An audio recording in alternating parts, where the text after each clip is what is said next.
کتنی قیمتی چیز ہے اور یہ پیروں میں چلنے کی طاقت کتنی قیمتی چیز ہے، تب انسان کو اس کا پتہ چلتا ہے۔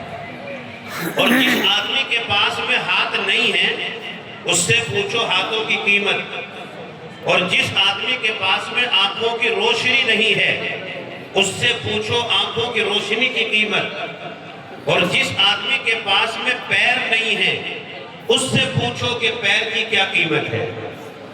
یہ سر کے بالوں سے پیر کے ناخن تک اللہ نے جو آپ کو جسم دے رکھا ہے، یہ صحیح سالم اگر کسی آدمی کے پاس جسم ہے، اس کے علاوہ دنیا کی کوئی نعمت اس کے پاس میں نہیں ہے، تب بھی اس کو اللہ کا شکر ادا کرنا چاہیے، ناشکری نہیں کرنی چاہیے کہ میرے پاس مال نہیں ہے، میرے پاس مکان نہیں ہے، میرے پاس گاڑی نہیں۔ اللہ کا شکر ادا کرنا چاہیے کہ مجھے اللہ نے صحیح سلامت رکھ رکھا ہے، میری آنکھ کام کر رہی ہیں، میرے کان کام کر رہے ہیں، میرے ہاتھ کام کر رہے ہیں، میرے پیر کام کر رہے ہیں۔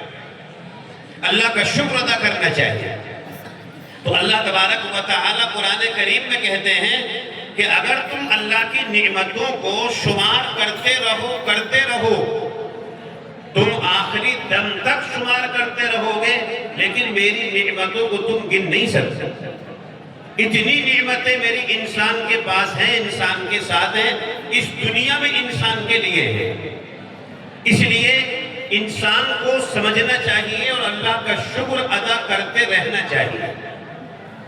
انسان کے پاس اپنا جسم یہ اللہ کی ایک نعمت، انسان کے پاس رہنے کے لیے گھر ہے یہ اللہ کی ایک نعمت، انسان کے پاس سواری کے لیے بہترین گاڑی ہے یہ اللہ کی ایک نعمت، انسان کے پاس میاں بیوی کی ملاقات سے اولاد کا وجود یہ اللہ کی ایک نعمت۔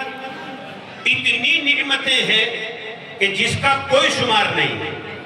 یہ آنکھیں جن چیزوں کو دیکھ رہی ہیں، دنیا کی تمام چیزیں، آسمان، زمین اور ان کے بیچ کی جتنے چیزوں کو آنکھیں دیکھ رہی ہیں، یہ سب اللہ کی نعمت۔ جن چیزوں کو یہ کان سن رہے ہیں وہ سب اللہ کی نعمت۔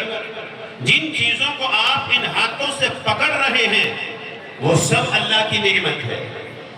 اس لیے اللہ تبارک و تعالیٰ کا ہر حال میں اور ہر آن اور ہر وقت میں اللہ کا شکر ادا کرتے رہنا چاہیے۔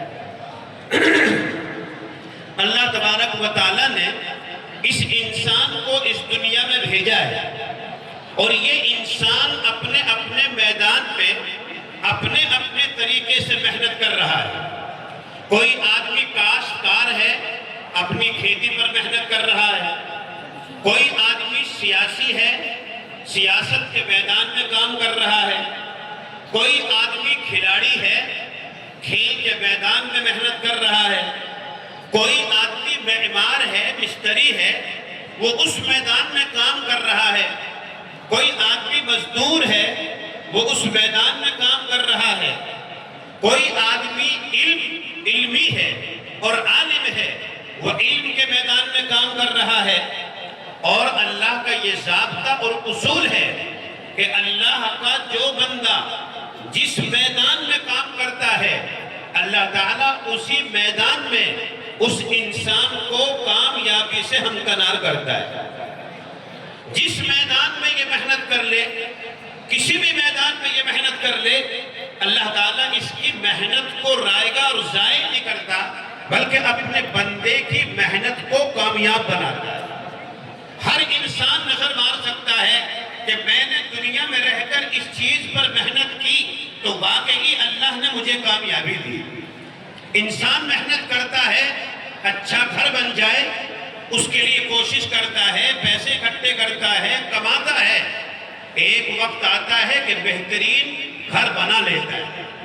ایک آدمی ارادہ کرتا ہے، چاہتا ہے کہ بہترین گاڑی سواری کے لیے میرے نیچے آنی چاہیے، اللہ تعالیٰ اس کو کامیاب کرتا ہے اور وہ گاڑی اسے دے دیتا ہے۔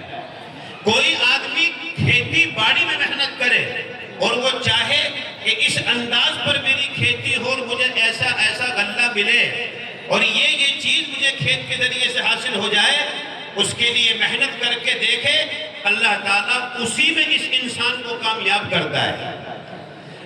پتہ چلا کہ انسان جس چیز پر محنت کرتا ہے اللہ تعالیٰ اسی چیز میں اس انسان کو کامیابی دے دیتا ہے۔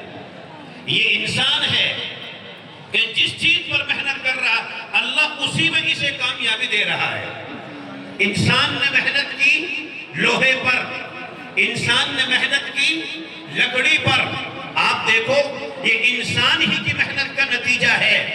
آپ کے ہمارے گھروں میں بہترین قسم کے دروازے اور بہترین قسم کی ونڈو اور بہترین قسم کے ڈبل بیڈ اور بہترین قسم کے صوفے یہ کیسے وجود میں آئے؟ ایک انسان نے، بڑھی نے ایک لکڑی پر محنت کی، درخت کھڑا ہوا تھا، اس درخت کو کاٹا، سکھایا اور پھر اس کے تختے بنائے اور اس کے اوپر محنت کی، تو اللہ نے اس کی محنت کو رائے گا اور ضائع نہیں کیا، بلکہ اس محنت کے نتیجے میں بہترین قسم کے دروازے اور ونڈو اور صوفے اور بیڈ ہمارے گھروں میں وجود میں ہیں کہ نہیں ہے؟ بہترین دروازے ہمارے گھروں میں ہیں، بہترین صوفے اور بیڈ ہمارے گھروں میں ہیں۔ اس انسان نے لوہے پر محنت کی، تو اس لوہے کو اس انسان نے اپنی محنت کی وجہ سے دیکھو اللہ نے کیسی کامیابی اس انسان کو دی کہ اس لوہے کو اس انسان نے اس آسمان اور زمین کے بیچ بغیر کسی شاہراہ اور سڑک کے اس انسان نے فضا اور ہوا میں اڑا دیا، ہوائی جہاز کی شکل میں۔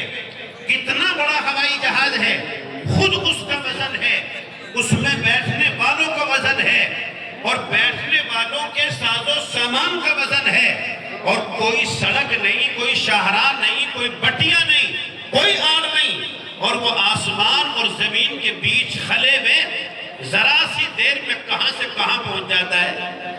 انسان نے لوہے پر محنت کی تو اس لوہے کو آسمان اور زمین کے بیچ اتنے سارے وزن کو لے کر اڑا دیا۔ یہ انسان نے محنت کی تو اتنی بڑی ٹرین اور ریل گاڑی 2-2.5 انچ کی پٹری پر کتنی تیزی کے ساتھ کتنے سارے آدمیوں کو لے کر، ان کے ساز و سامان کو لے کر، خود اپنے وزن کے ساتھ گھنٹے میں، 2 گھنٹے میں، 10 گھنٹے میں کہاں سے کہاں پہنچ رہی ہے۔ یہ انسان کی محنت نہیں ہے تو کس کی محنت ہے؟ یہ انسان کی محنت ہے۔ انسان نے لکڑی پر محنت کی، اللہ نے اس میں کامیابی دی۔ انسان نے لوہے پر محنت کی، اللہ نے اس میں کامیابی دی۔ اور میں کہتا ہوں کہ یہ انسان ہی کی محنت کا نتیجہ ہے کہ ایک انسان یہاں بیٹھا ہے اور یہاں بیٹھ کر دنیا کے کسی بھی کونے میں موبائل کے ذریعے سے وہ باتیں کر رہا ہے۔ کوئی تار نہیں ہے، کوئی بجلی نہیں ہے، کوئی برق نہیں ہے، کسی طرح کا کوئی ذرہ برابر نظر نہیں آ رہا کہ آواز کیسے پہنچے گی۔ ادھر آپ نمبر ملاؤ، دنیا کے کسی بھی خطے اور کونے میں آپ کا عزیز یا رشتہ دار اگر ہے تو آپ یہی بیٹھ کر اس سے باتیں کر سکتے ہو۔ یہ انسان کی محنت کا نتیجہ نہیں ہے تو کیا ہے؟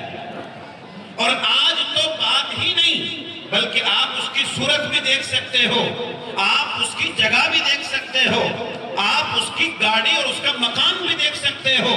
ویڈیو کال کرو، آپ کو پتہ لگے گا کہ میرا رشتہ دار اور میرا بھائی کس جگہ کہاں ہے اور کیا کر رہا ہے۔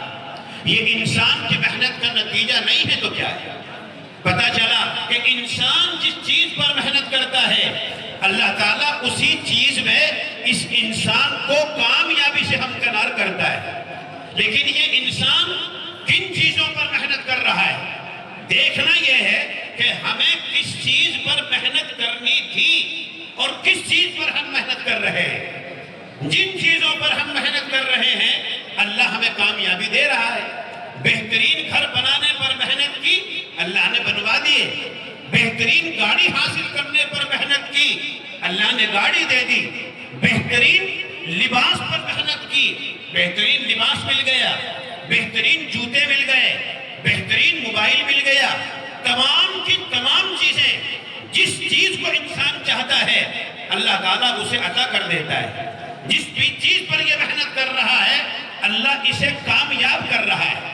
لیکن ایک نعمت اللہ کی میرے اور آپ کے پاس ایسی ہے کہ وہ نعمت اگر کسی کے پاس نہ ہو، تمام چیزوں کے بغیر آدمی زندگی گزار سکتا ہے، لیکن ایک نعمت ایسی ہے کہ ہر آدمی اس کی آرزو کرتا ہے، ہر آدمی اس کی تمنا کرتا ہے۔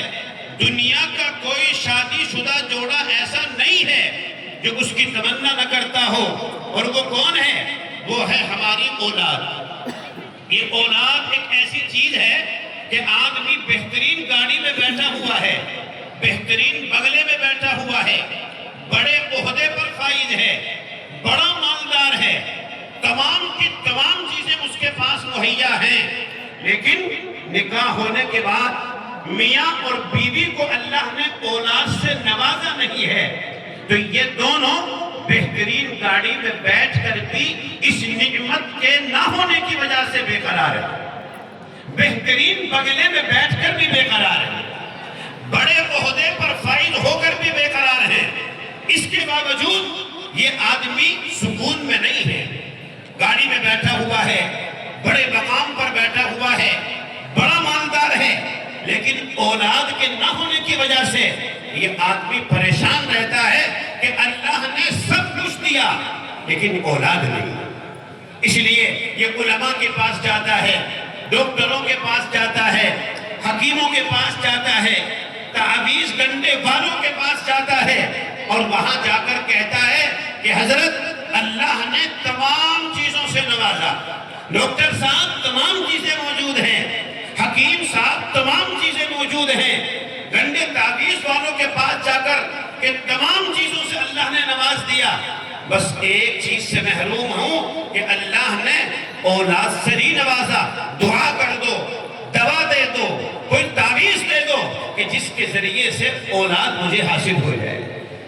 خاص طور پر مردوں کے مقابلے ہماری یہ مائیں بہنیں اولاد کے حاصل کرنے کے لیے زیادہ بیتاب ہوتی ہیں۔ اگر تھوڑا سا وقت گزر جائے، سال گزر گیا، 1.5 سال گزر گیا، 2 سال گزر گئے، 3 سال 4 سال گزر گئے، تو تمام کی تمام بے قرار ہو جاتی ہے، مرد بھی پریشان اور عورت بھی پریشان، اور ان دونوں کے گھر والے بھی پریشان کہ 2 سال گزر گئے لیکن ابھی کوئی بچہ وجود میں نہیں ہے۔ اس لیے اب دوا ڈاکٹر کے ذریعے، حکیم کے ذریعے استعمال کریں گے، ان سے کام نہیں چلا تو پھر تعویذ گنڈے والوں کے پاس جائیں گے، اور ان تعویذ گنڈے والوں کے پاس جا کر تعویذ لیں گے کہ ہمیں ایسا تعویذ دے دو جس سے ہماری گود اولاد سہری ہو جائے، ہمیں بچہ مل جائے، ابا ابا کہہ کر انگلی پکڑ کے چلنے والا وجود میں آ جائے، امی امی کہہ کر انگلی پکڑ کے صحن میں چلنے والا وجود میں آ جائے۔ لڑکی بھی چاہتی ہے، لڑکا بھی چاہتا ہے، یہ اتنی بڑی نعمت ہے، جو آدمی اس سے محروم ہیں ان کو پتا ہے کہ اولاد کتنی بڑی نعمت ہے۔ اللہ تعالیٰ سب کو نیک اولاد عطا فرمائے۔ گنڈے تعویذ والوں کے پاس جاتے ہیں، بہت دکانیں گنڈے تعویذ والوں کی کھلی ہوئی ہیں، آج کل تو باقاعدہ گنڈے تعویذ والوں نے بھی آفس بنا رکھے ہیں، اور ان کی باقاعدہ فیس ہے، اور وہ تعویذ دیتے ہیں، اور بہت سے لوگ ایسے ہوتے ہیں جو اسلام دشمن، قرآن کے دشمن، مسلمانوں کے دشمن، اور وہ بھی اس طرح کے دفتر بنا کے بیٹھے ہیں، تعویذ دیتے ہیں اور کہتے ہیں، شرط لگاتے ہیں کہ اس تعویذ کے اثر انداز ہونے کی شرط یہ ہے، اور یہ ہے ایسا کرو گی تو تمہاری گود اولاد سے ہری ہو جائے گی۔ عورتیں جاتی ہیں قبروں پر، کوئی کلیر جا رہا ہے، کوئی اجمیر جا رہا ہے، کوئی چادریں چڑھا رہا ہے، کوئی سجدہ کر رہا ہے کہ اولاد مجھے مل جائے۔ اسی طرح کے ایک آدمی کے بارے میں حضرت تھانوی رحمت اللہ علیہ نے اپنی کتاب میں ایک واقعہ لکھا کہ ایک عورت کسی گنڈے تعویذ والے کے پاس میں گئی، اور جانے کے بعد اس نے کہا کہ میرے اولاد نہیں ہے، آپ ایسا تعویذ دو جس کے ذریعے سے اولاد ہو جائے۔ اب یہ آدمی جو تعویذ والا تھا، یہ بد عقیدہ آدمی تھا، یہ اسلام کا دشمن تھا، اور یہ جانے والی عورت یہ مسلمان ہے، اسلام کو ماننے والی ہے، قرآن کو ماننے والی ہے۔ اس نے سوچا کہ آج موقع ملا ہے، اسلام کی توہین کرنے کا اور قرآن کی توہین کرنے کا، اس نے تعویذ دیا، اور تعویذ دینے کے بعد کہا کہ اولاد سے تیری گود ہری تو ہو جائے گی، اولاد مل جائے گی، یہ میں تعویذ دے رہا ہوں، لیکن اس تعویذ کے اثر کرنے کی ایک شرط ہے۔ یہ کیا شرط ہے؟ اس نے کہا کہ شرط اس کی یہ ہے، نعوذ باللہ ثم نعوذ باللہ، کہ شرط اس کی یہ ہے کہ چاندنی رات ہو، اور اس چاندنی رات میں تم اپنے گھر کے صحن میں غسل کرو، اور اس غسل کرتے وقت پٹری کی جگہ نعوذ باللہ قرآن کریم کو رکھو، اس کے اوپر بیٹھو، اور پھر تم غسل کرو تو تمہاری گود اولاد سے ہری ہو جائے گی۔ بتائیے کتنی بڑی بات ہے، اور کتنی بڑی یہ قرآن کریم کی توہین ہے۔ لیکن یہ عورتیں چونکہ ان کا اعتقاد کمزور، ایمان ان کا کمزور، اور ایک اولاد کو حاصل کرنے کے لیے ایسے ایسے اعمال کر بیٹھتی ہیں جو ان کو دائرہ اسلام سے خارج کر دیتے ہیں۔ بہت سے حضرات مرد بھی اس میں مبتلا ہیں، ایسے ایسے شرکیہ کام کر لیتے ہیں کہ جو کام ان کو دائرہ اسلام سے خارج کر دیتے ہیں۔ تجدید نکاح کی ضرورت پڑے، تجدید ایمان کی ضرورت پڑے، لیکن اس اولاد کو حاصل کرنے کے لیے آدمی ان کاموں کو کر بیٹھتا ہے۔ چنانچہ اس عورت نے یہ کام کیا، اولاد کو حاصل کرنے کے لیے، اتنی بڑی نعمت ہے اولاد کو حاصل کرنے کے لیے، لیکن پھر بھی اولاد نہیں ہوئی، اس لیے کہ اولاد کا دینا اور نہ دینا یہ کسی عالم کے بس میں نہیں ہے، یہ کسی حکیم اور کسی ڈاکٹر کے بس میں نہیں ہے، یہ کسی گندے تعویذ والے کے ہاتھ میں نہیں ہے۔ اللہ قرآن کریم میں فرماتا ہے یَهَبُ لِمَن يَشَاءُ إِنَاثًا وَيَهَبُ لِمَن يَشَاءُ الذُّكُورَ، اللہ تعالیٰ جسے چاہتا ہے لڑکی دیتا ہے، اور جسے چاہتا ہے لڑکا دیتا ہے، جسے چاہتا ہے دونوں دیتا ہے، اور جسے چاہتا ہے اس کی گود کو بانجھ بنا دیتا ہے۔ دنیا کی کوئی طاقت اس گود سے بچہ پیدا نہیں کر سکتی۔ اس لیے انسان کو امید اگر لگانی چاہیے یا دعا کرنی چاہیے تو وہ صرف اللہ سے، کسی مخلوق سے اولاد کو حاصل کرنے کی امید نہیں کرنی چاہیے۔ اولاد اتنی بڑی نعمت ہے، لیکن یہ انسان تمام چیزوں پر محنت کر رہا ہے۔ پلاٹ ہو جمع ہو جائے، مکان اچھا بن جائے، بیٹھک اچھی بن جائے، گاڑی اچھی آ جائے، تمام کے تمام چیزوں پر محنت ہے۔ اگر محنت نہیں ہے تو اپنی اولاد پر اس کی محنت نہیں ہے، اولاد کو اچھا بنانے پر محنت نہیں ہے، تمام چیزوں پر محنت ہو رہی ہے۔ اولاد اچھی ہو جائے، اس کی اسلامی تربیت ہو جائے، یہ اسلام کے رنگ میں رنگ جائے، اس کی محنت ہماری نہ مائیں کر رہی ہیں، نہ بہنیں کر رہی ہیں، نہ ہمارے بھائی نوجوان اور بزرگ کر رہے ہیں۔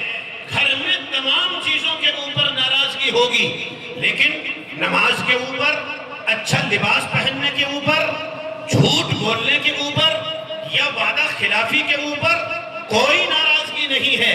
وہ نماز نہ پڑھے تو نہ پڑھے، روزہ نہ رکھے تو نہ رکھے، وہ جھوٹ بولتا رہے تو بولتا رہے، وعدہ خلافی کرتا رہے تو کرتا رہے، چوری کرتا رہے تو کرتا رہے، وہ جاری کرتا رہے تو کرتا رہے، وہ جھوٹا صدقہ کرتا رہے تو کرتا رہے۔ یہ والدین اس کی طرف دیکھنے کے لیے، سمجھانے کے لیے اس کو تیار نہیں۔ تمام چیزوں کے اوپر محنت ہے، لیکن اس کے اوپر محنت نہیں ہے۔ جب یہ اولاد نہیں ہوتی تو انسان دعا کرتا ہے، اور جب ہو جاتی ہے اللہ کسی کی دعا کے نتیجے میں اولاد دیتا ہے تو پھر یہ انسان اس کی تربیت کی طرف سے غافل ہو جاتا ہے، اور جب اس کی تربیت سے غافل ہو جاتا ہے تو پھر اس اولاد کے اندر وہ جرائم اور وہ عیوب پیدا ہوتے ہیں کہ ان کو دیکھ دیکھ کر یہ ماں اور یہ باپ جو اس اولاد کے حاصل ہونے سے پہلے دعا کر رہے تھے اولاد کو حاصل کرنے کی، یہی یہ کہنے پر مجبور ہوتے ہیں اللہ ایسی اولاد نہ دیتا تو اچھا تھا۔ اس کے اندر تو سٹے کا عیب آ گیا، اس کے اندر تو نشے کا عیب آ گیا، اس کے اندر تو چوری کا عیب آ گیا، اس کے اندر تو جاری کا عیب آ گیا۔ ماں اور باپ پریشان ہو جاتے ہیں، سارا گھر پریشان ہو جاتا ہے۔ اس لیے میرے بھائیوں، سب سے بڑی نعمت اگر میرے اور آپ کے پاس میں ہے، یاد رکھو، وہ ہماری اپنی اولاد ہے۔ اگر ہم نے اپنے آپ کو اور اپنی اولاد کو سنوار لیا تو سمجھ لو آپ نے دنیا کی سب سے بڑی دولت کو اکٹھا کر لیا، سب سے بڑی دولت کو جمع کر لیا۔ ضرورت ہے اس بات کی، آج ہمارا نوجوان کہاں جا رہا ہے؟ دیکھو تو صحیح، ہمارے نوجوان بچے اور بچیاں اور چھوٹے چھوٹے بچے کہاں جا رہے ہیں؟ ہم ان کی کتنی نگرانی کر رہے ہیں، دیکھو تو صحیح۔ اللہ کے نبی علیہ السلام نے ایک حدیث میں ارشاد فرمایا کہ اگر تمہارے کام سے تمہیں کچھ وقت بچتا ہے، کام کر رہے ہو، کھیتی کا کام ہے، دکان کا کام ہے، کسی بھی کام میں آپ لگے ہوئے ہو اور اس سے آپ کو وقت مل رہا ہے، آپ نے فرمایا کہ اپنے گھر میں بیٹھ کر اس وقت کو گزارو۔ راستوں کے تراہوں پر، چوراہوں پر اور راستوں کے کناروں پر بیٹھ کر وقت نہ گزارو۔ اگر تم راستوں کے کناروں پر بیٹھو گے اور ان کے چوراہوں اور تراہوں پر بیٹھو گے تو یاد رکھو وہ شیطان کی بیٹھکیں ہیں، وہاں انسان کے اثرات نہیں آئیں گے بلکہ وہاں شیطان کے اثرات انسان کے اندر منتقل ہوں گے۔ مشاہدہ کر لو، تجربہ کر لو، جو ہمارے نوجوان بچے راستوں کے تراہوں، چوراہوں، کناروں پر بیٹھ کے اپنا وقت ضائع کر رہے ہیں، اپنا مال بھی ضائع کر رہے ہیں، اپنی صحت کو بھی ضائع کر رہے ہیں، دیکھ لو ان کے اندر کیا کیا عیب پیدا ہو رہے ہیں، ان کے اندر کیا کیا جرائم پیدا ہو رہے ہیں۔ اس لیے اللہ کے نبی علیہ السلام نے ارشاد فرمایا کہ اپنے گھر میں بیٹھ کر اپنے وقت کو کامیاب کرو۔ آج اپنے گھر میں بیٹھنے کا کسی کو موقع ہی نہیں ہے، یہ فیشن سمجھ لیا۔ دوستوں کے پاس آدمی خوب وقت لگائے گا، ادھر ادھر راستوں میں خوب بیٹھے گا، بیٹھکوں میں خوب بیٹھے گا، لیکن بعض آدمیوں کی عادت یہ ہوتی ہے کہ گھر صرف کھانا کھانے کے لیے ہے، گھر میں بیٹھنے کا تیرا کوئی موقع ہی نہیں۔ کھانا کھایا اور باہر، کھانا کھایا اور باہر، اسے یہ پتہ ہی نہیں ہے کہ تیرے گھر کے اندر کیا چل رہا ہے، تیری بچی کے دل کے اندر کیا چل رہا ہے، تیرے بچے کے میں کیا چل رہا ہے، تیری بیوی کے اندر کیا چل رہا ہے، تیرے گھر کا ماحول کیا ہے۔ اپنے گھر کے ماحول سے انسان واقف نہیں ہوتا، اور یہ بات بڑھتے بڑھتے اتنی بڑی بڑھ جاتی ہے کہ بعض مرتبہ پھر یہ آدمی خاندان میں، محلے میں اور یہاں تک کہ پورے گاؤں میں ان باتوں کی وجہ سے رسوا اور ذلیل ہو جاتا ہے۔ اس لیے ہر آدمی کو چاہیے کہ اپنی اولاد پر محنت کرے، اور اپنی اولاد پر محنت کیا ہے کہ اس کو صحیح تربیت دینے کی کوشش کرے، اس کو اسلامی طریقے پر سنوارنے کی اور سجانے کی اور سدھارنے کی کوشش کرے۔ یہ مدارس اسلامیہ جو آپ کے گاؤں میں اور جگہ جگہ گاؤں میں مکاتب اور مدارس یہ الحمدللہ آباد ہے اور چل رہے ہیں، ان کے اندر بچوں کی اسلامی تربیت کا کام ہی کیا جاتا ہے۔ یہاں گھر بنانا نہیں سکھایا جاتا، یہاں کاروبار چلانا نہیں سکھایا جاتا، یہاں اور کوئی تکنیکی کام نہیں سکھایا جاتا، بلکہ یہاں انسان کو انسان بنایا جاتا ہے۔ انسانی حقوق اگر آپ کو ملیں گے تو آپ کے ان مدارس کے اندر ملیں گے۔ اس لیے ہمیں چاہیے کہ ہم اپنے بچوں